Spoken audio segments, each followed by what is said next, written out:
so what we have here is a year 2000 Searay 270 Sundancer.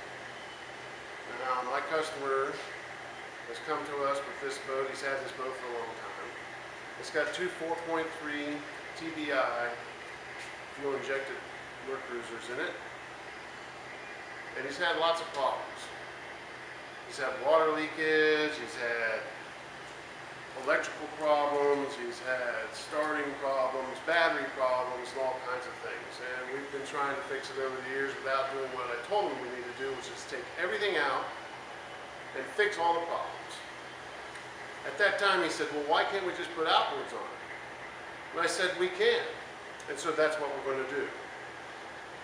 And we're going to do this conversion in 5 days.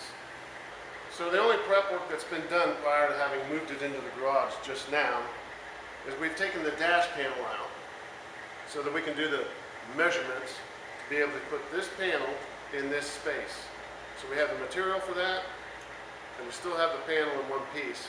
We purchased a bracket for it, and we had this already cut to size, and we did a bunch of measurements, and we cut the size, and we had to get it to the powder coater, so that was done prior to this start.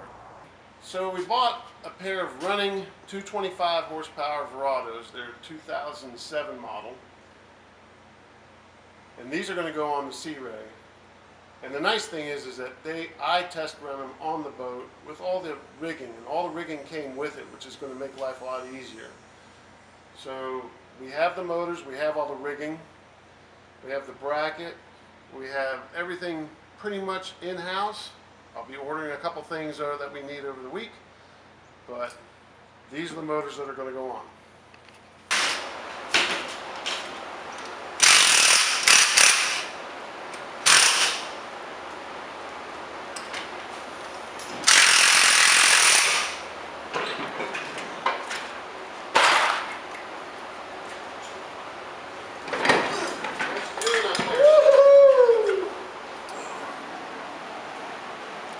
Nice little mess going on inside there.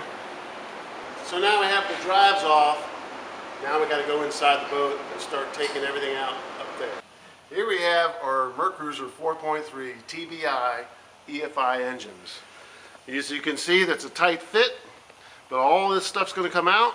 We're going to remove all the components that have anything to do with motors, including the batteries. We're going to be leaving the holding tank system and the water tank system and the hot water heater.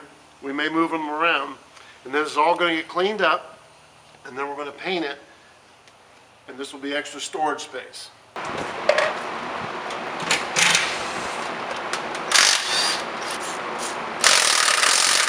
Living life 1/4 turn at a time, baby.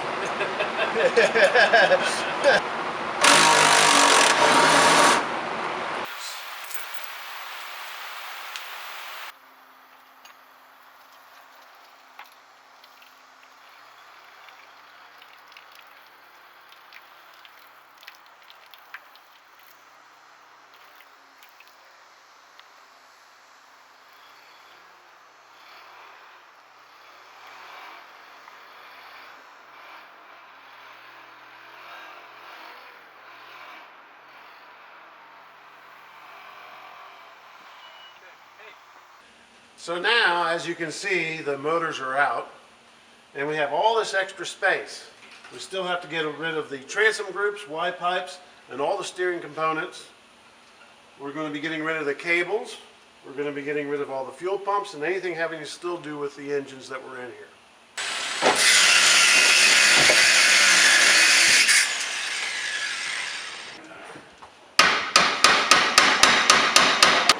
Okay, so now we have disconnected everything having to do with the gimbal housings, and if you come down here and you look, and I want to point this out to everybody, this is the result of heavy saltwater environment use.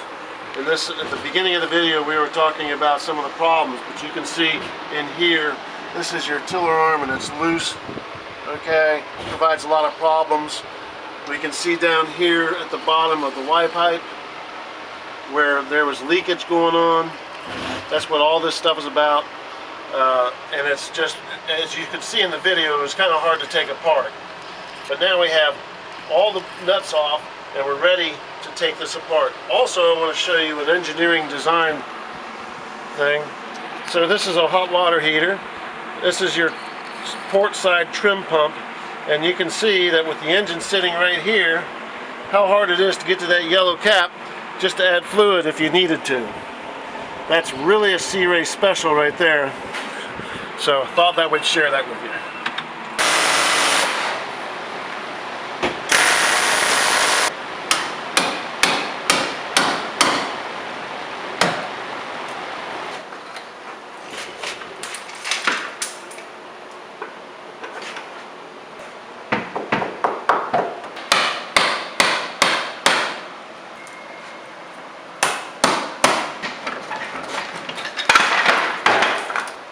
Little sandy. That's why you were leaking water. Oh, yeah, that would definitely be it. Oh! That's a tiny hole. Oh, wow. Yep.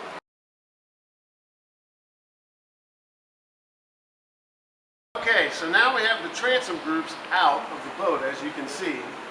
Alright, and we're going to take a quick look here, and we're going to see spots like this, okay, which indicate that salt water has built up corrosion in here and forced the wood back. The wood's not really rotted, but it's been pushed back up inside there, and we're going to show you why in a second.